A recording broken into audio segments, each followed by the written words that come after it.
Sir, this is a black tie event. Your attire isn't appropriate, and I don't see your name on the guest list. The guy at the door said, probably in his 20s, with perfect posture and that smug little smirk you only get from someone who's never had to earn respect the hard way. The kind of kid who thinks courtesy comes with a suit rental and a clipboard. He stood there like a human roadblock, arms folded tight across his chest, trying to look important outside the grand glass doors of the museum. And me? I was just standing there, old brown bomber jacket, envelope in hand, hoping for maybe just a moment of recognition, hoping that what I had in that envelope still counted for something. But the way he looked at me, it was like I was dirt on his polished shoes. There must be a mistake, I said quietly, not wanting to cause a scene. Just showing him the envelope like that would make it all make sense. But it didn't. Not to him. He just glanced at it like it was a receipt from a gas station and barely scanned the name. My name's Samuel Harmon. Most folks just call me Sam. I'm 75 at least, that's what my birth certificate says. My knees say I'm 90, and the mirror doesn't argue either. I live alone in a small place out by the edge of town. Modest, you'd call it, if you were being generous. I get by on a pension and fix things when folks around the building need help. Don't talk much, never saw the point of telling people things they don't want to understand anyway. So I keep to myself mostly. Except Tuesdays. Tuesdays I go to the VA hospital, sit with the guys who need someone to listen, not talk, just listen. Now this night, this gala, this fancy thing at the City Museum, they were calling it a Night of Heroes. Real velvet rope stuff. Celebrating veterans. Unveiling an exhibit about the Korean War, the one folks call the Forgotten War. Not so forgotten to me. I didn't plan on going these events. They make me uncomfortable. But I got this letter, handwritten no less, from the exhibit curator, Dr. Eris Thorne. He'd been interviewing me for a while, taking notes, asking careful questions. Said my stories mattered. Said the exhibit would be incomplete without them. So when he asked me to come, I figured, yeah, maybe I owe it to the fellas who didn't come back. I put on the best pants I own, a clean shirt, and that old bomber jacket, the same one I wore through blizzards and bullets. Closest thing I got of formal wear. The museum looked like something out of a movie, marble floors, gold lights, the works. I could hear the clinking glasses and polite laughter before I even got to the steps. That's when I ran into Ethan, the clipboard kid. He didn't recognize my name, even after I handed him the envelope. Didn't bother to really read it, just tapped away on his tablet like he was filing taxes. Told me I wasn't on the main list, that my name was on a supplemental invitation, like that meant less.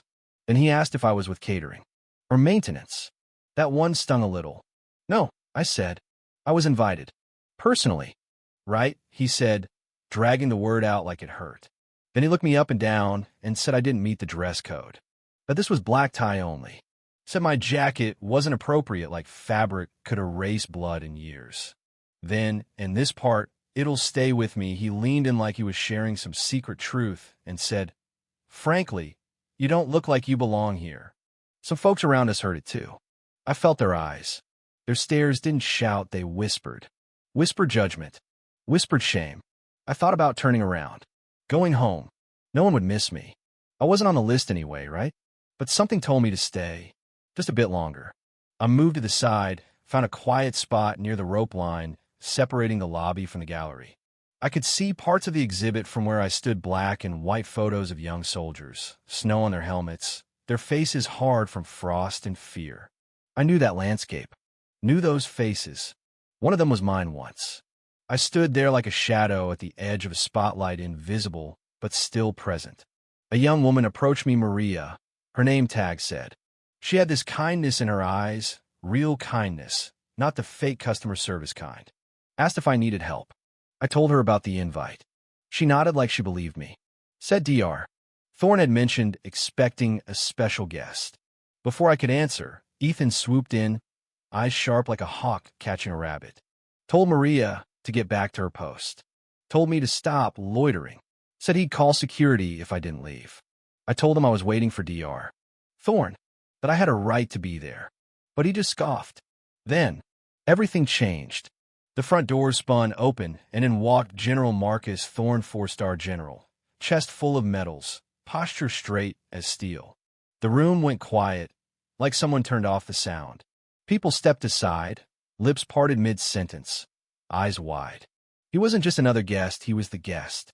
He scanned the lobby, his gaze slicing through the crowd, and then it landed on me. And it stopped. He didn't hesitate. Walked right past the museum director, past Ethan, past everyone straight to me. "Sergeant Major Harmon," he said, standing tall, voice loud enough for every ear in the room. "It's an honor to see you here tonight, sir." Then, and I'll never forget it, he saluted me. Sharp, precise, perfect. My body moved before my mind caught up. I stood tall, straighter than I had in years, and returned the salute. "General Thorne," I said. "Good to see you, Marcus." He smiled, that real kind, the kind that reaches the eyes. Then he looked around, confused. "What are you doing out here? This exhibit is dedicated to men like you." I could have told him a lot, could have pointed fingers, but all I said was, "Seems my jacket didn't pass inspection." His smile dropped, replaced by a fury colder than a Korean winter. He turned to Ethan. "Did you," he said slowly, "refuse entry to Sergeant Major Samuel Harmon?" Ethan stumbled over excuses. "Sir General, I didn't know. He wasn't on the list and the dress code." The general cut him off with a hand chop that could have cleaved stone. "You want to talk about attire?" he said, stepping closer. "That jacket saved lives. That man carried me bleeding through the chosen reservoir. Refused evacuation. Refused comfort. That man is the standard." He turned to the museum director. "Did you know that map in your exhibit, the one you printed glossy and proud, came from sketches Harmon made during combat?" You could hear hearts dropping. People started looking at me differently. Not with pity, with something else. Like they just remembered what a hero actually looked like. Then the general raised his voice. "This event claims to honor heroes, but it shunned the one man in this room who truly defines the word. That's not just shameful, it's unacceptable." He looked straight at the crowd. "As guest of honor, I am ending this event. The Army delegation is withdrawing. Reflect on what honor means before hosting another gala." Silence. Just silence. Then murmurs. Embarrassed shuffling. Apologies. Ethan looked like he might cry. The director tried to plead. The general ignored them all. Turned to me, smiled again. "Sam," he said, "let me take you inside. There's an exhibit you need to see." And just like that, we walked in. Together. No red rope could stop us. For the next hour, I got a private tour. Dr. Thorne joined us, eyes full of guilt, mouth full of apologies. I didn't need to hear them. The general said all for me. I just looked at the photos, some I remembered, some I lived. I pointed out a few things they got wrong. Shared stories I hadn't told in decades. Not because I wanted to, because it was time. The next morning, headlines exploded. 4-star general shuts down gala over war, hero disrespect. Ethan got fired. The museum issued apologies. Donations came in. They promised better training. Promised to never let that happen again. Life went on.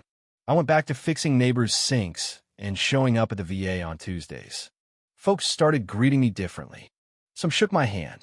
Some just nodded with this look in their eyes like they saw me for the first time. General Thorne visited often. We'd sit in my little apartment, coffee in hand, silence between stories. One day, he looked at the medal on my shelf and said, "It wasn't about the dress code. It was about reminding them what that history really cost." He was right, because honor real honor doesn't come with a tux or a name tag. It doesn't need an invitation or approval from some kid with a clipboard. It just is.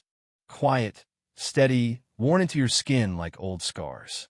And maybe next time someone sees a man in a bomber jacket standing alone, they'll stop and wonder what story he's carrying. Maybe they'll ask, or maybe they'll just let him in. If you believe that character matters more than clothing, that respect is earned, not worn, then tell me, what does honor mean to you?